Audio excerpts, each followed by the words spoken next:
Bonjour belle âme, bienvenue dans ce podcast qui se veut très spontané et relié au cœur, dans lequel je vais te raconter mon histoire flamme jumelle, mais aussi ce que je vis dans ma vie de FJ. Dans cet espace, je vais également te partager les sujets qui font sens pour moi et qui me tiennent à cœur en lien avec bien sûr les flammes jumelles, mais aussi la reconnexion à soi. Je suis Marissa Hugued, en relation FJ depuis plus de 25 ans et mariée à ma flamme jumelle. Je suis éveilleuse d'âme et auteure. J'accompagne depuis presque 10 ans maintenant les personnes qui viennent à moi en étant reliées à leur âme. Je leur transmets les messages que j'entends, que je perçois, tout en libérant leur mémoire bloquante. Depuis quelques années maintenant, j'accompagne de plus en plus de flammes jumelles sur leur chemin d'éveil. Bienvenue dans cet espace qui se veut authentique. Je te souhaite une très belle écoute. Et si ce podcast te plaît, n'hésite pas à laisser un commentaire. Merci.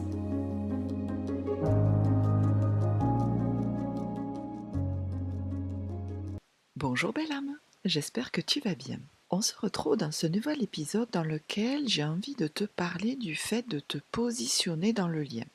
Alors, se positionner dans le lien, mais surtout se positionner par rapport à ton autre et par rapport à tes besoins, tes envies vis-à-vis de cette relation. Parfois, tu peux te dire que tu vas laisser ton autre venir à toi, puisque au début de la relation, tu auras tendance à, surtout en étant chez eux, à écrire des messages, à demander à ce qu'il soit là, et tu t'es peut-être fait rabrouer, tu as peut-être vécu des situations difficiles dans lesquelles tu as vu ton autre fuir, tu as vu ton autre, entre guillemets, t'engueuler, parce que justement, il y avait trop de messages, il y avait trop de présence, donc tu t'es dit, puisque c'est ça, je vais laisser venir mon autre, je vais le laisser venir à moi. Si tel est le cas, penses-tu que c'est juste pour toi ? Penses-tu que le laisser venir, c'est vraiment OK pour toi ? Est-ce que ça respecte tes besoins ? Est-ce que ça respecte tes envies ? Parce que peut-être qu'il vient à toi quand il le veut, mais peut-être qu'il vient aussi à un moment donné te demander d'être là pour lui, pour elle, en tout cas ton autre, et toi te respectant, tu as peut-être en face quelqu'un qui n'est pas d'accord. N'est simplement pas d'accord avec le fait que tu oses, pour une fois, peut-être lui dire non. Penses-tu que tout ça est juste ? Personnellement, je crois que non. Chacun est libre dans la relation, c'est-à-dire qu'il est libre de te répondre comme il est libre de ne pas te répondre. Et c'est la même chose pour toi. Tu es libre de dire oui, tu es libre de dire non. La réaction en face dépend des blessures, dépend de ce qui a été posé, entre guillemets, comme cadre. Je vais rentrer un peu plus dans le détail. Par exemple, tu laisses ton autre venir à toi, tu ne fais pas de message, peut-être même que tu en as envie, tu vois, ou tu vas lui en faire un, mais tu n'as pas de réponse. Donc, tu le laisses venir à toi. Est-ce qu'au fond de toi, il n'y a pas quelque chose qui dit c'est pas juste ?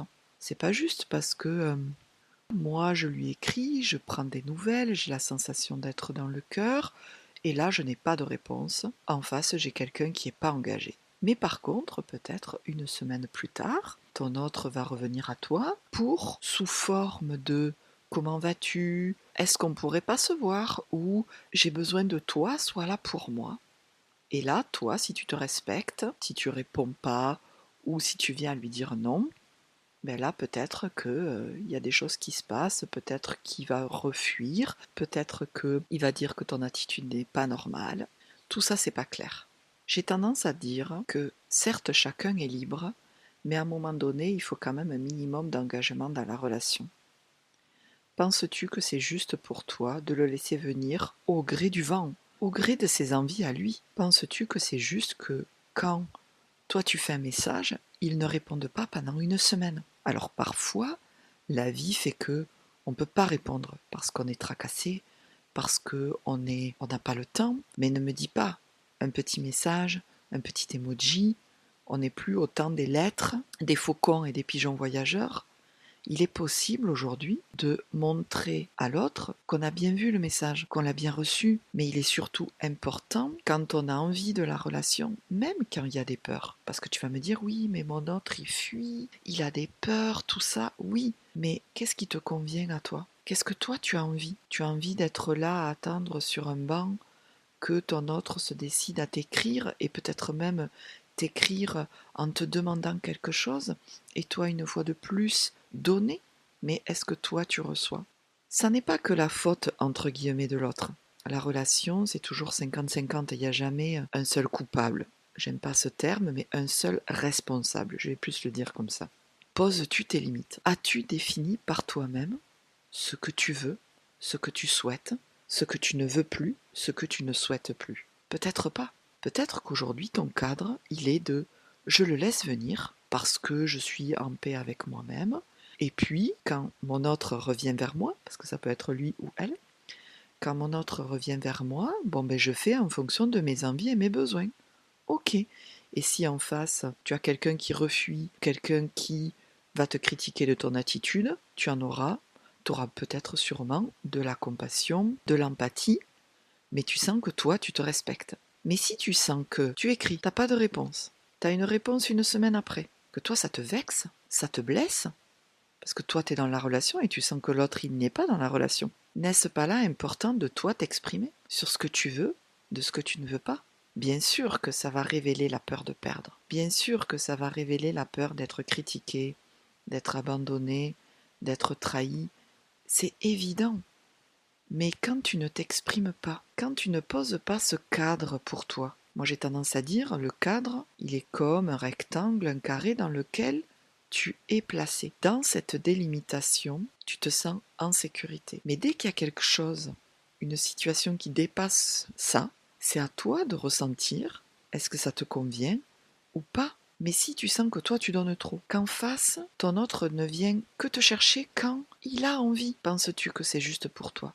N'est-ce pas là le moment de définir en toi ce que tu veux et de l'exprimer? Parce que c'est là où tu ne t'abandonnes plus, tu ne trahis plus, tu ne te trahis plus, tu sors de l'injustice, tu sors de l'abandon, du rejet, tu reviens à ce qui est important pour toi et tu reviens finalement à te sécuriser. La peur de le perdre, la peur de perdre ton autre devient moins importante que la souffrance à tolérer un comportement qui ne te convient plus. Alors une fois de plus, si laisser venir ton autre à toi, si toi lui écrire avec le cœur et que tu aies une réponse ou pas, ça ne change pas ta vie, soit, j'ai envie de dire, tout va bien. Si tu sens que c'est dans ton cadre, si tu n'as pas besoin de t'exprimer, j'ai envie de dire, tu peux même arrêter là l'épisode. Tout va bien. Mais si tu sens comme une forme d'injustice, si tu sens qu'il y a quand même quelque chose en toi qui n'est pas ok, parce que tu sais que peut-être que le laisser venir à toi, c'est une forme aussi de fuite à t'exprimer vraiment. Eh bien oui, parce que l'expression, ça peut entraîner des conséquences, comme je te le disais tout à l'heure, de critique et de perte, mais à la fois, tu restes dans une espèce d'eau croupie à l'intérieur de toi, où non pas que tu es soumise, mais c'est comme si tu laissais la relation dépendre que de ton autre. C'est comme si quelque part ton bien-être ne dépendait que de l'attitude de ton autre. Et il serait normal que lorsque ton autre t'écrit, tu oses dire non parce que ça ne te convient pas. Si tu as en face quelqu'un qui te joue un chantage affectif, il serait normal que tu ressentes de l'injustice. Mais quelque part en face, tu lui as toujours, entre guillemets, laissé faire ce qu'il voulait, puisque tu le laisses écrire quand lui veut. Il a le droit, si tu veux, il fait ce qu'il veut, il t'écrit quand il veut. Mais c'est là où toi, tu dois dire, ben écoute, si tout ça, bien évidemment, ne te convient pas, écoute-moi, ce type de communication ne me convient pas. Quand je t'écris, tu as le droit de ne pas répondre. Mais moi, je n'en peux plus. Je souhaite quelqu'un d'engagé dans la relation. Je souhaite quelqu'un qui est là pour moi, pour nous.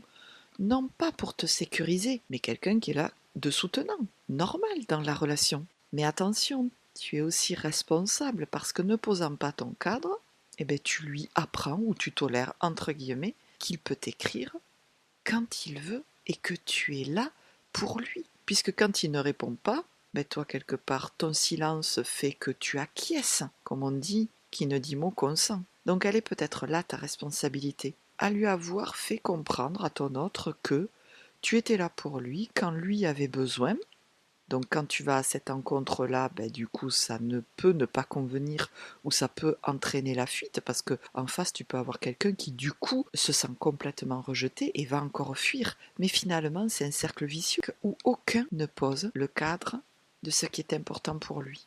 En fait, quand chacun s'exprime sur ce qui est important pour chacun, c'est comme deux ronds qui viennent à se réunir, qui viennent à un moment donné à se chevaucher. Et à l'endroit où ils se chevauchent, c'est là où vous allez vous retrouver. C'est là où il va y avoir des valeurs communes, des attitudes communes, une volonté commune d'être dans cette relation, de la faire grandir, d'avoir ce compagnon, cette compagne à côté. Et c'est là où ça change tout. Mais si aucun ne s'exprime dans ce qui est important pour lui, il ne va du coup que des blessures, que des fuites, que des non-dits, que des secrets. Et ça ne peut amener, à mon sens, que de la colère, de la frustration, de la tristesse. Donc finalement, quelle est ta responsabilité si tant est que tu vis une situation comme ça, ou ton autre, tu sens que tu n'arrives pas à te positionner, ou que tu vis une situation qui n'est pas OK pour toi vis-à-vis de ton autre,